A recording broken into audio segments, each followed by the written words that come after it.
based on what you guys have seen with him and kind of make sure that everything's on track. I think that everything's on track. From what I'm seeing like really huge improvements since he first came to us. Joe's the owner. Yeah. Really just, I mean. So what are like the, I guess pinpoint like the like 3 or 4 things or however many things that are like that right there, that's a big problem and that causes major issues and like that makes it not work. Mostly it was really just aggressive dogs barking at him and him retaliating. Okay. And like then sometimes he would turn like that anger back towards another dog that I have who's 14. Okay. And ever since like the incident where so he'd redirect. Yeah. And ever since that incident where he like got attacked by that small dog and like killed that small dog. Yeah. These things happen. You're not the first person that I've worked with that has had a dog that killed another dog. It happens. He changed that day. You know, he got so much more nervous. We used to go to dog parks all the time and had no problems. Yeah.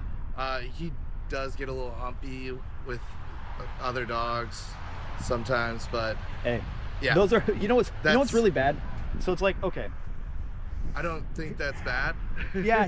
Here's the hard part is that like all 3 of those behaviors are totally natural in dog behaviors. Yeah. They're like incredibly normal and dogs do them all the time. They just don't work with us.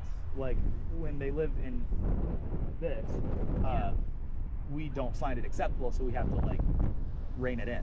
So and for some dogs that's very easy and they don't have much of it. Like it's not hard for you to just be like, hey, don't just stop doing that. And then they're like, oh, okay. And then they're like, well, I like you, so. But then growing up, he used to be off leash. Yeah. Like until like I found out. I grew up in Michigan, and North Carolina is a little more focused on having your dog on a leash than Michigan is. Yeah, depending on where you are. Yeah. I was like Harnett County technically has no leash law. Durham definitely does. I've lived in Durham. Yeah. For a couple years. So we would hike, like every other day. So yeah.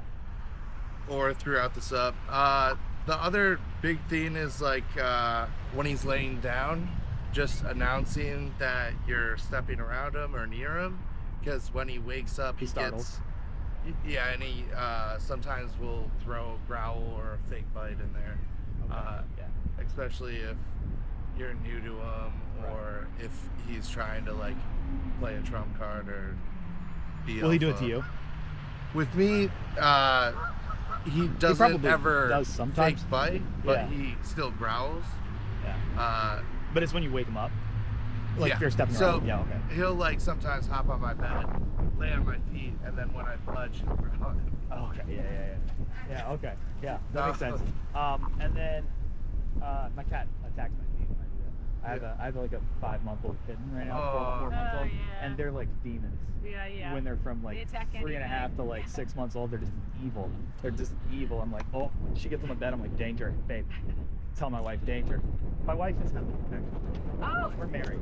Yeah. She always said that. You said that? Like, Yeah. I called. I saw the love. You saw the love. Yeah. So I met her. I can't remember. Yeah. Yeah. No, we're married. Oh, that's cool. No, we don't always tell people because it's like she's and then she was doing a lot of training for us. She actually is doing a follow one right now, but now we've kind of shifted her over because Christian and I both stink, and she's really good at this particular thing. We're both. It's partially like a split focus thing. And a lack of natural talent for it is admin. Yeah. So she does all of our client communications and are like following up for the like setting up consults and all that she's stuff so sweet. and doing the sketching. I Christian spent so much time talking to her about Peak. Yeah. I mean, sweetest dog in the world. Yeah. I was like, oh my gosh. Well, and she likes it, and I like it too. But then I'm like out doing this all day, and I'm like, I can't look at the phone. Is he still like a crazy husky as soon as he gets in the car? Good question. I mean, he's in a crate right now. Yeah. Yeah. So he's just sleeping in the crate. He's just chilling. I always have him ride in the crate just for crash purposes. Okay. And it's just easier to manage because like I get so many dogs. I'm like, I don't know. Like, and especially like when I first met Astro, I don't know if you saw the video. He did Oh, I not did. like me. Yeah. Okay? He didn't She want wouldn't to. show I saw. me. I Yeah. wouldn't show him. He wanted nothing to do with me. Yeah, the first video I showed him was you guys going through the Christmas tree lot and Yeah. just doing like leash and pull and Yeah, just and I doing was some, like, normal stuff. this is good for Joey Well, to and because see. now he does normal dog things with me. Like we play Right. tug. He's like learning commands. He's accepting pressure from me. He still bites at the leash sometimes when I Yeah. put pressure on him to kind of like ask him to do something, but not nearly like he was like before. It was like completely unacceptable in his mind, and he was like, no, Right. we don't do that. Yeah. No. Yeah. I put pressure and you stop. Yeah. Right. So ever since that incident, I felt like obligated to use the muzzle. So I'm glad training, like, It can help a lot.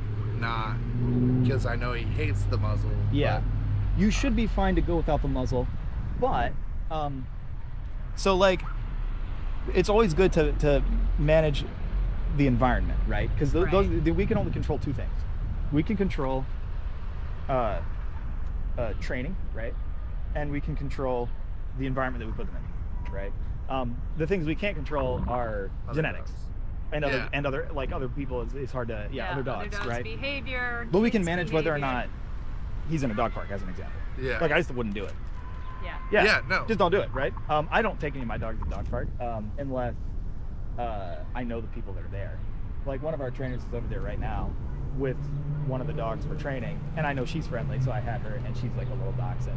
Right. And there's a little dog named Biddy that they're working with as a private client, and so it's like, okay, like I know both dogs. I know neither dog is going to hurt either like each other, so it's like, okay, like let them like run around and play, right? Right. But if I don't know the dogs in there, I'm like, Yeah. no. It's kind of like defensive driving, right? Like we're taught like defensive driving. Yeah. It's like, why defensive?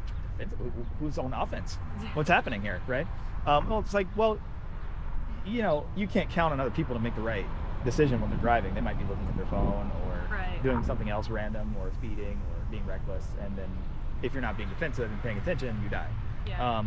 And so like with a dog, it's very similar. It's like, okay, like defensive dog handling, so to speak. When you know your dog has that potential, then it's like, okay, well, let's manage the situation as best we can. Where you can't like control whether or not an off-leash dog runs up to you. I actually just had that happen. I had that little dachshund, and she has a twin brother named Milo, Josie and Milo. They're fully off-leash now, and I was off-leash with them, and we were walking around, and this big like German Shepherd like just off-leash like came out of nowhere, like out of the forest, and we're just like walking on the trail, and we're like, oh, all right,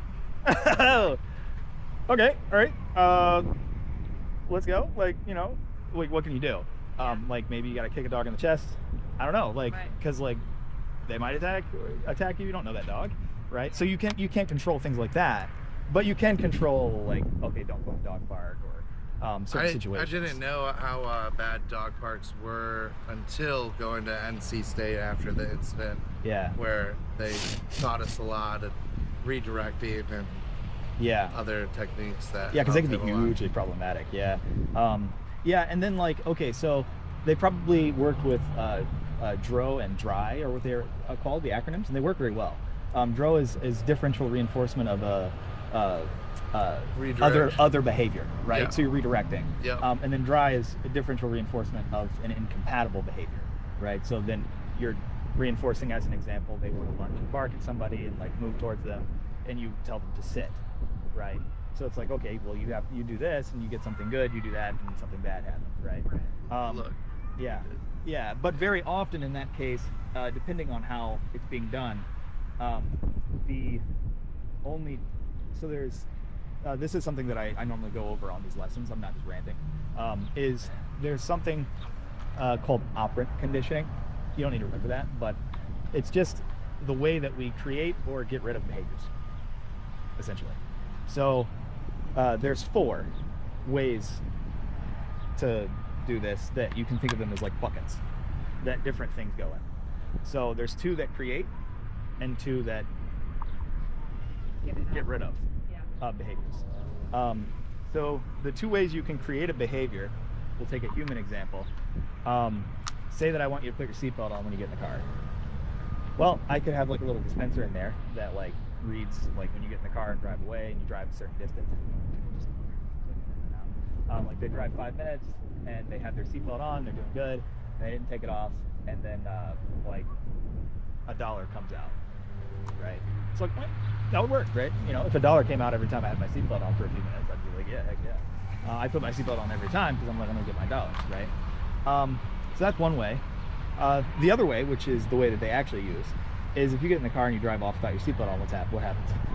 Negative reinforcement. Negative reinforcement. Ding, ding, ding, ding, ding, ding, ding, ding, ding, ding, ding, ding. You're like, oh my God. And now imagine that you had no idea what was causing the dinging.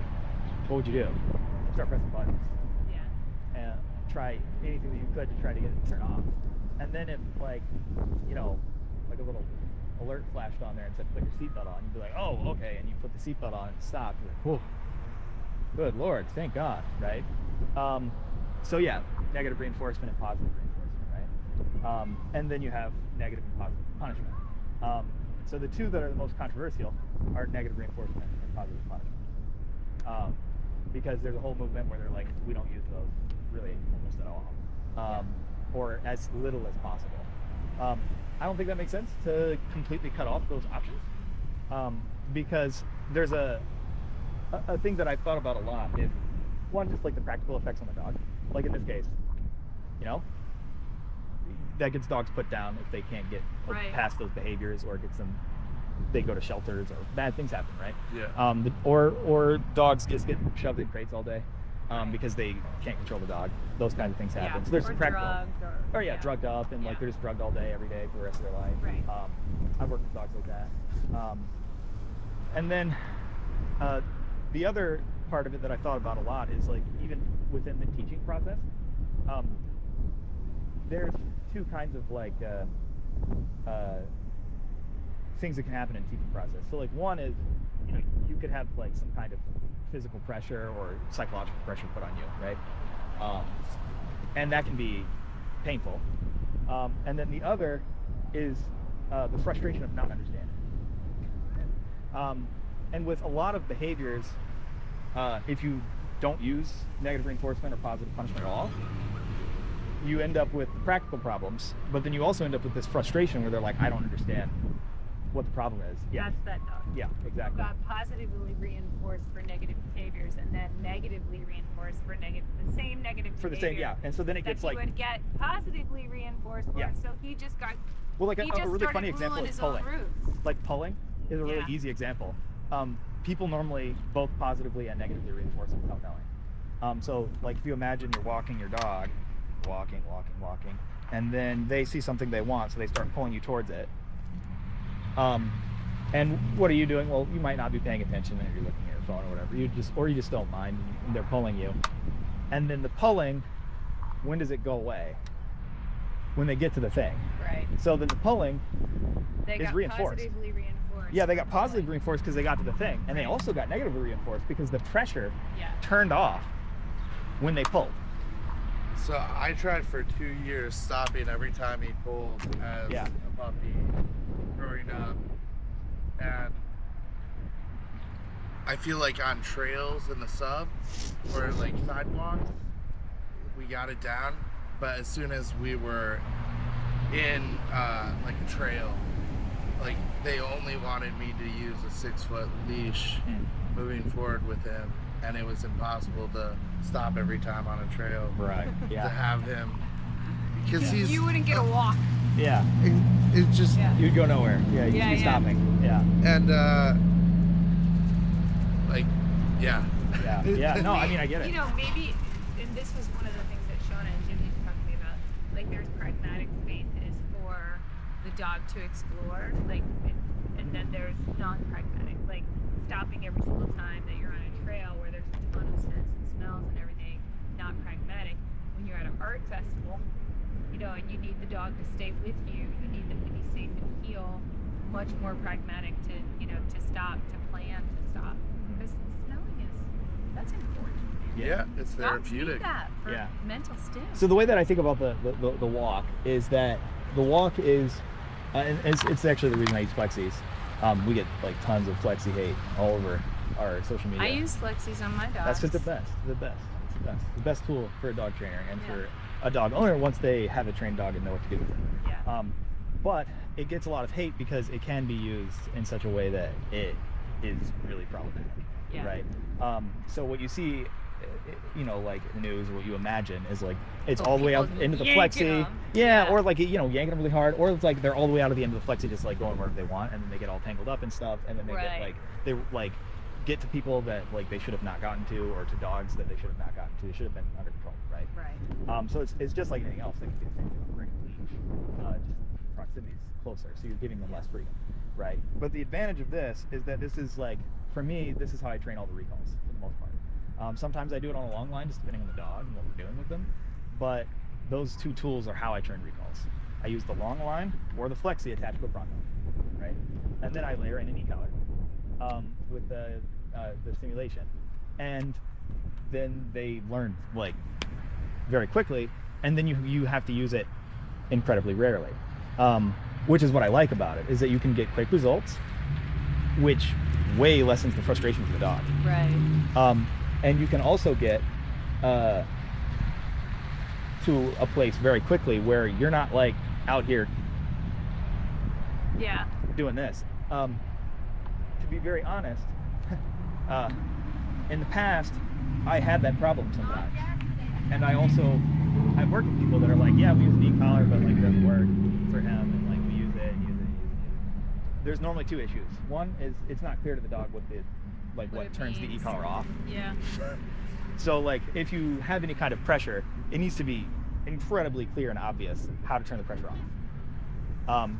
And then the next mistake after that lack of clarity problem is then they just don't use it on a high enough level, to be very frank.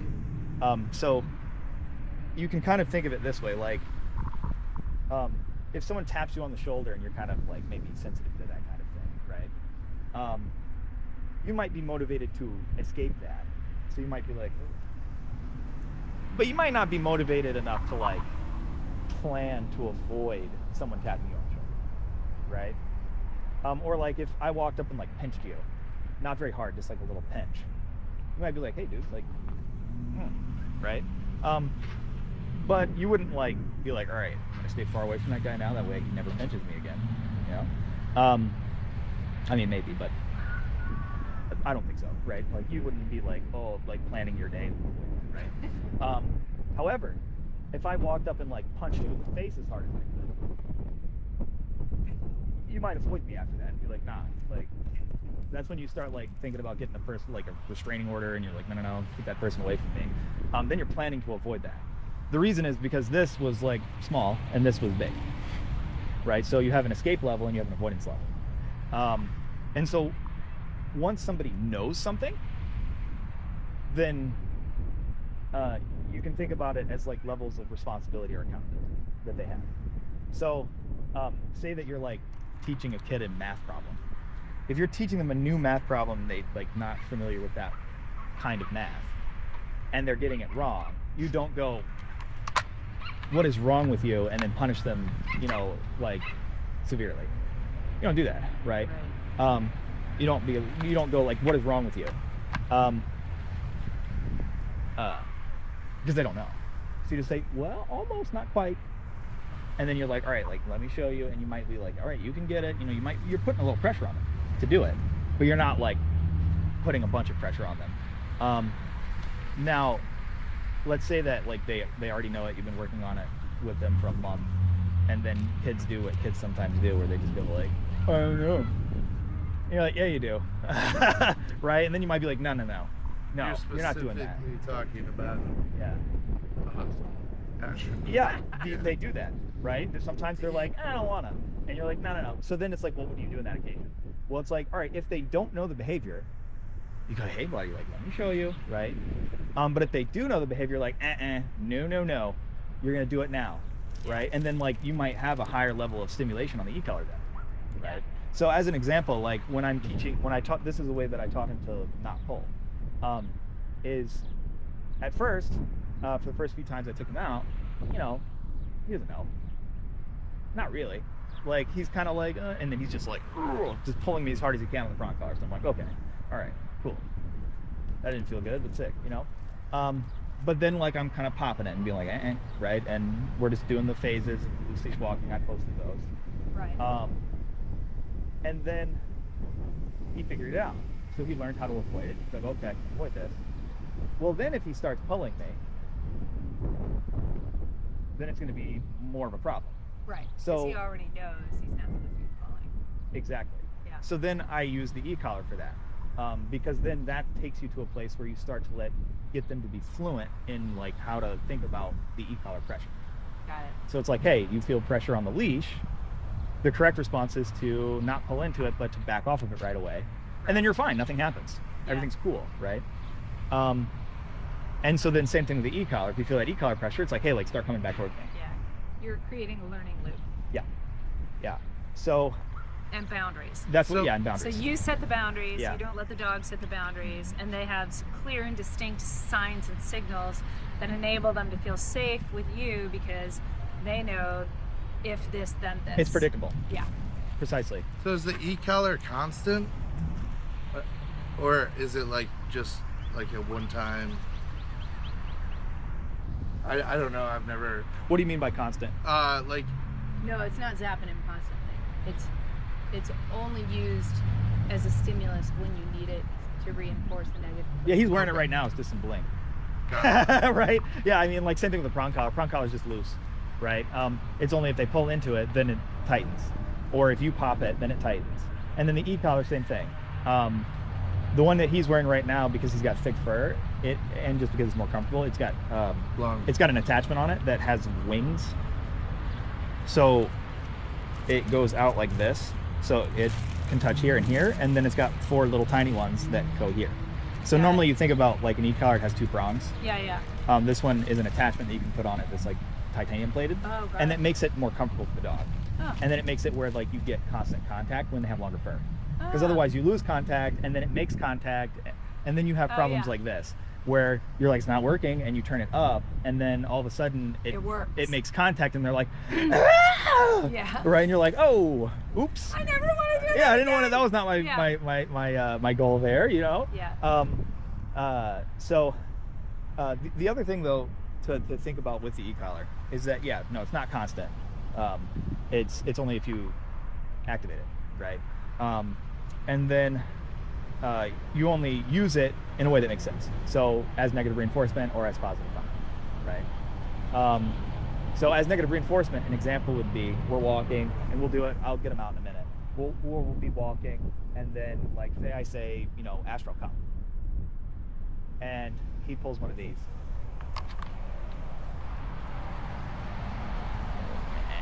And he blows me off.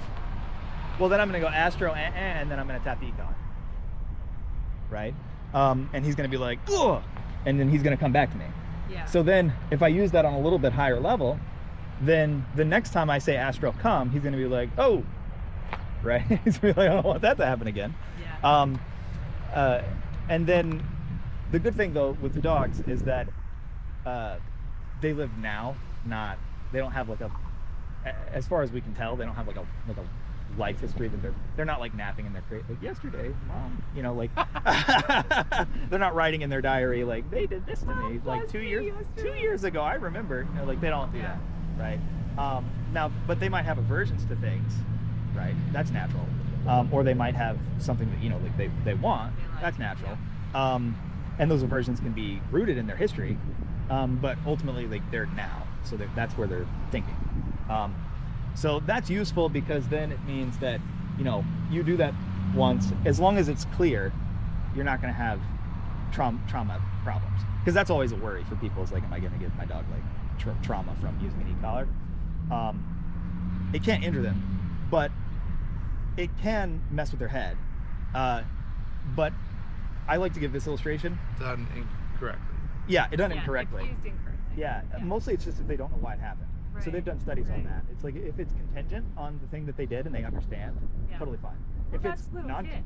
Mhm. Same way. The illustration I like using the most is like when I was a kid, my dad spanked me, and there's different ways to do that. The way my dad did it was actually stellar. Like, come on, thanks, Dad. No trauma at all from it. I'd try and stuff like that. And Right. like I didn't like it. It Yeah. hurt. But it didn't cause me any trauma afterwards because I understood why he did it, because he would sit me down before he did it. And he'd be like, hey, look, this is what you did. You knew not to do it, and so now this is going to happen.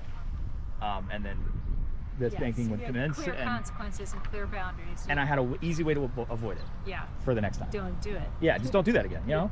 And so then it never caused any like psychological trauma for me because it was understandable. Right. And so it's the same way with the dog. They're very resilient, and so if you make things clear and you don't go way overboard or anything like that, right? Then it's very effective for teaching things. Yeah. I think it was like unavoidable with Astro. Like, you just like I tried so hard with just positive reinforcement. Rewrite rules, rewrite boundaries. It was with my ex-partner, and she was really all about just positive reinforcement. Yeah. And I wasn't really born like that with raising dogs, so I tried to raise them the best I could in her within guidelines. that environment. Yeah. And yeah, that's fine. I'm not opposed to e-colors. Is all I'm saying. Oh yeah. Especially with him, I think it was unavoidable. He won. And I'm glad, And lost. Yeah, and lost. Yeah. To start with it, it's trained. Yeah, I think it makes a lot of sense. And one of the main reasons that I think it does is just like we don't think that way about like ourselves. Yeah. Like you feel good all the time. We spank babies. Like do you feel good all the time? Like no. Like even as adults, there's lots of negative reinforcement in my life. Holy cow. Like a lot of it. Tickets when you speed. Yeah. Even if it's for a good reason. Like you don't pay your taxes or like. Yeah, right. Or like even if it's like within my marriage, it's like there's negative reinforcement in marriage. You better believe it. Yeah, like there's stuff like there's silent treatment. Yeah, there's social pressure. Meals at home. Yeah, and there's healthy ways to do it and unhealthy ways to do it, of course. But I mean, there's lots of negative reinforcement and there's positive punishment that happens. Yeah. In our everyday lives, it happens all the time. So, or like not going to sleep. Right. That gets negatively reinforced the next day. Yeah. Or actually, sorry, that gets positively punishment the next day. Yeah, that gets punished the next day. It's like, that won't sucks. do that again. Yeah, don't do that. Drinking too much. Yeah, exactly. Yeah, that gets punished, right? Yeah. There's all kinds of. It's very natural, and it's natural for dogs too. That's actually, funnily enough, think about like dogs in their natural habitat, with each other, their interactions, because really, animal learning happens all the time. Dogs, cats, people, everybody, all organisms are learning at any moment, right? Some learn more than others. But animal training and dog training is specifically teaching dogs through the medium of human interaction. So by the way that you interact with them, they learn things. Right? So the kind of point of that idea is that if that's the case, then we should be intentional about how we interact with it, basically, and use all of the tools that we have available so that they can enjoy themselves the most that they possibly can, right? Because otherwise their life ends up really not fun. Yeah, and it's our job. Yeah. It's our job to create a safe environment for them and to teach them what's right and wrong within that environment. Yeah. And I don't think a lot of people understand that about dogs. They think dogs are kind of like an entertainment tool, and it's like, no, it's a creature, and it needs training. Yeah. I mean, I if had their prong life is all collars on fun, my babies, and they're golden retrievers. Yeah, and you can't have their life be all pleasure. It's impossible. Right. Just like it's impossible for us. Yeah. How has his training been with other dogs? So I haven't had him out with other dogs, running around together. I just normally don't. Sometimes I do if I know a couple of dogs are really friendly. But I don't normally risk it that much. There is one dog, my dog, personal dog, that I'm one of my personal dogs that I might do it with at some point. How is he in this environment? When other dogs go by and stuff. I've watched your training videos. He seems to not even care about them. No, he doesn't care about the dogs at all. That's pretty cool. Because he used to get really pissy about other dogs, even being nearby. Yeah. No, he does nothing. Yeah, typically when they bark at him. But And I've had that happen, and he will kind of be like, but then like he does nothing after that. awesome. So I can tell you how I achieved it. It's very simple. You really only do a couple of things. You establish cooperation of some kind. My favorite way to do that is by playing a game with him. And so the game that I taught him was just playing tug, and then having a clean interruption where you out, and he lets go. He drops it, I drop it, and then that's like a ding, ding, ding, ding, like for boxing. Bro, let's talk. Yeah, and then I say okay, and then we go back to it.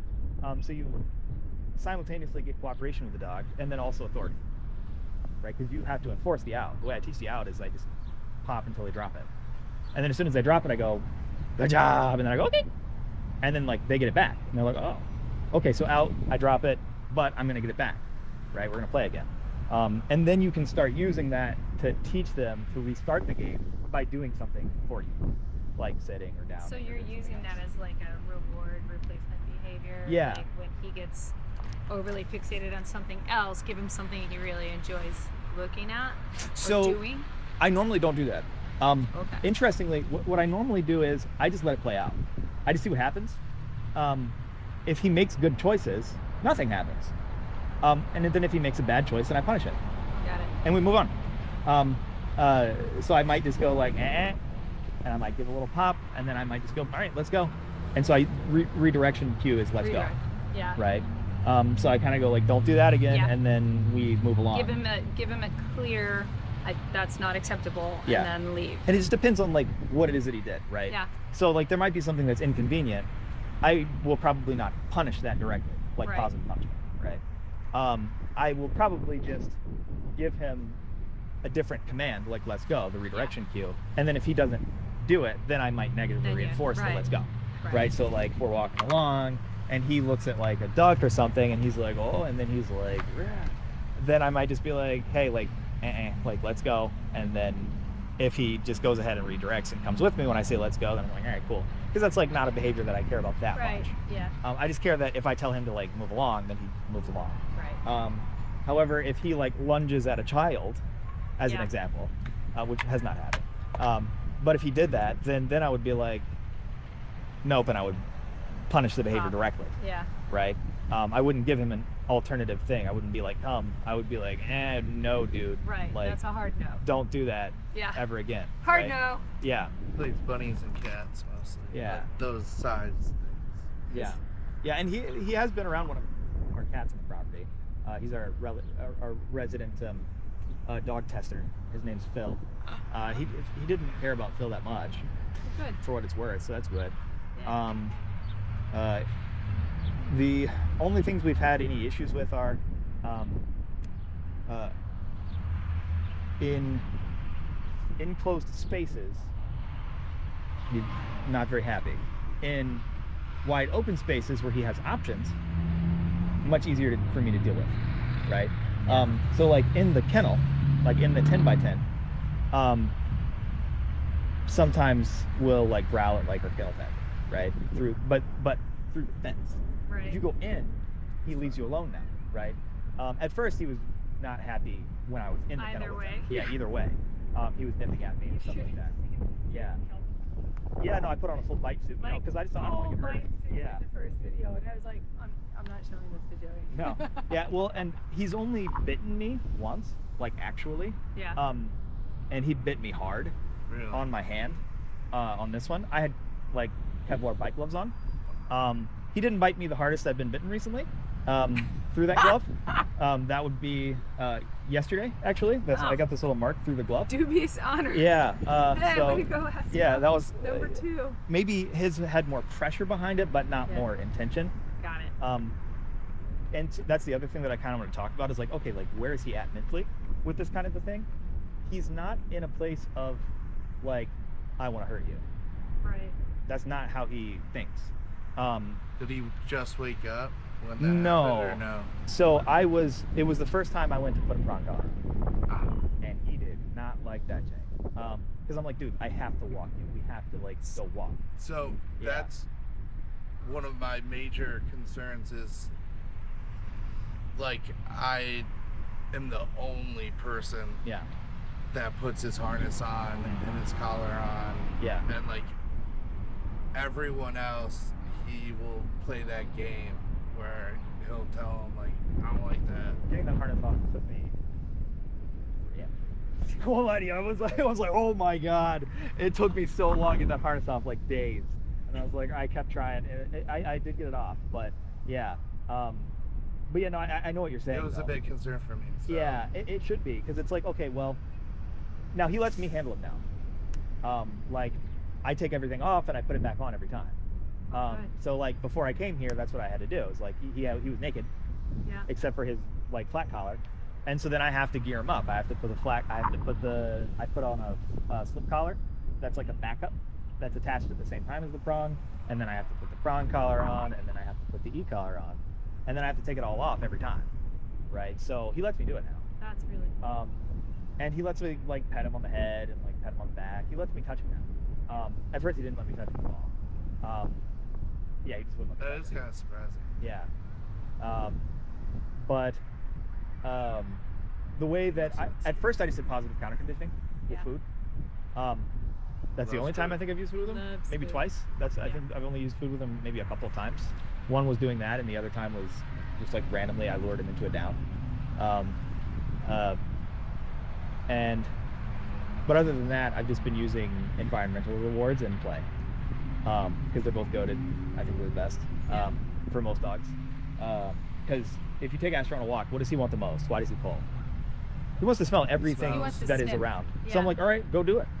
That's your reward. You do the thing that I ask, and I'm going to say okay, and then you're going to go sniff for 2 minutes. I'm going to let you go out to the end of this 26-foot flexi, and you're going to go crazy, right? But then you have to do what I ask you to do. Yeah, just do what I ask you when to I do ask you to do it. That's it, and then you Right. get to go do your thing. Yeah. Right? And so that's kind of my methodology on the walk. Which I'm going to do in a minute. But yeah, so the circumstance when he didn't go to bite me right away. It wasn't like because there's a and that's kind of why I wanted to talk about it, because when anytime a dog has any kind of like reactivity or aggression or anything like that, I always want to talk about like where I think it comes from, because there's different places it can come from, right? In this case, I think that it's sometimes like just protecting his space and feeling weird about people or other dogs, and so his reaction to that, some dogs freeze, other dogs flee, and some dogs choose to fight, right? And then some dogs are just very compliant, they don't care, right? He either chooses, typically, freeze or fight, but he doesn't choose fight first. He'll freeze or flee before he fights, which is fine. Yeah. Like that's not a bad. That's probably better than the alternative, right? Right. He doesn't go straight to like, all right, like Fight. let's do Yeah. it. I like it. I'm here. Like you're here. Like let's make this happen. He doesn't go straight there. He has to be pushed to get there. And so then, what I did, you saw in the video, is like I just let him do what he was gonna do. I just did nothing. I just walked in there and was like, all right, like, and he was, acting crazy, and I just stood there and was like, all right, what up? Do it. Like it's fine, And very often, when I do that, you know what they do? Nothing. They do nothing. They're bluffing. Yeah. And so then he started doing normal dog behaviors, like drinking water, or like then he'd like whine. And he was like, "Hey, what are we doing? What are we doing? Can I go out?" And I was like, "If you like, let me like leash you up, yeah, And so like that was like an important moment in the training. And then like I asked him to sit, and he sat. I was like, "Oh, all right." Right. So I established a little bit of like normalcy Right. there, and now it's like things are much more normal. And when you play with the dog, just like when you if you have like a colleague and you guys like see each other at work and stuff like that, that's not the same as if you then like invite them over to the house and you guys play board games together, or like video games or something, or like play card games, or like do something, or have dinner. Yeah. Then like that changes your relationship, like the nature Right. of it with that person. And so same thing with dogs. When they've played with you, very often like they get cool with you real fast. Yeah. So that's the other thing that I do. I'm like, all right, let's play. And the way that I got him to play is I took the tug and I just hit him with it. I was just He like, loves that, I was like, yeah. boom, dude, boom, boom, and he was like, and he started tracking it, and he started biting it, right? So that's like the way that I got in the intro with him. Yeah, and it was pretty simple. And then once he was playing with me, then things got better really fast. So yeah, I don't think that his comes from any kind of like aggression or predatory stuff. And the incident, I think that was most likely due to a drastic size difference. Yeah. If it had been a larger dog, like there probably wouldn't have been like a full-blown fight and then like one of them ended up dead. No. That's like an elephant and like a, you know, like a dog or something, you know, and it's like, oh no, the dog, Didn't mean to squish and the ya. elephant was like, dang man, like oops, Yeah, like exactly. I did want you to go away, but I wasn't like trying to like maul you, like I wasn't trying to like kill you or anything, you know. So yeah, but the way that it happened with me was, I was going to the front collar and he wanted to go out, and so he started going, and so then I'm like trying to like, and then it's gonna put a little pressure on him, and so then he whipped around and like grabbed me. Got it. But my response to that was like, oh, all right, dude, and then I just kept biting the front collar while he was still biting my hand. Right. And so like as I was doing that, like he put a lot of pressure on my hand, like bruised it a little bit. But he learned a lot from that. And that was in the beginning or no? Yeah, that was in the Yeah. beginning. Okay. Yeah, that wasn't recent. No. No, he doesn't think very much about biting me anymore. Yeah. No. Well, because it didn't work. Right. Nothing happened. I didn't like run away. I didn't whip my hand away. I didn't. He didn't like, get what he wanted. it was a prediction error, Yeah. right? Yeah. Because every time it's happened before, I bet It's worked. everything that the person was like, whoa, Yep. dang son, Yeah. crap. Yeah. He likes that power of like. Yeah. Dominance. It works. Yeah. Yeah. That I works. will choose what my behavior is instead of someone else choosing Yeah. my behavior. It's simple. Yeah. Yeah. Dogs figure out things that work and they do it. Yeah. I had to tell Dad they to can be do it. like, don't take that shit from him. Yeah. Right. Yeah. Yeah. Like, But then that's why the bite protection stuff can be really helpful, Yeah. because it's very hard. I have had to do it before, but it's very hard to act naturally with a dog when you're not wearing it. Yeah. Because you're like, oh, because then there's real like you're Oh like yeah. not like get bruise on your hand, but Yeah. like go to the ER. Stitches. Yeah. Yeah. Yeah, my Like Christian's been to the ER once Oh. from a dog bite. Like they mauled his hand. Yeah. And it's like, hey, like, and like that's a dog bite. I have a couple of other dog bite scars, so it's like, yeah, you don't want that. So it's like very hard to act naturally, Right. because that's the idea. Is you're just Right. like, dude, because like a lot of times I won't even be like, never do that. Yeah. I'll more just be like, bro, like, we're buds. Like, what was that? Yeah. Like, you want to like go walk now? Like, Yeah. I don't know what that was. That was weird. You Nope. know, Yeah. like, Nope. yeah, don't do that again, please. Nope. And then we just walk. We just like leave, and he's like, huh? It's just Right. confusion, right? Yeah. I say stop running. Yeah, and like, then stop you doing also that. didn't What, like, what up? positively reinforce the activity because he didn't get what He didn't get what he out of wanted. Exactly. it. Yeah. Yeah. Yeah. So I can pop him out. All right. If you guys want to see him. So excited. Yeah. He's a good boy. Let's go, bud. What's up, dude? He's like, I can smell it. Smells like. And I normally just let him be excited. Oh, okay. So if he's excited to see you guys, then like give him hugs and do whatever. It doesn't matter. Yeah. Hey, boy. Hey, bud. Where is it? Where is it? Where's your collar? Astro. There it is. Let me get your water out so you don't spill it. Let me not spill the water. All right. Come on, bud. What's he doing? There you go, dude. Good job, man. Go say hi. Oh, that's a good boy. He's like, oh snap, I know these people. Yeah, he looks so happy.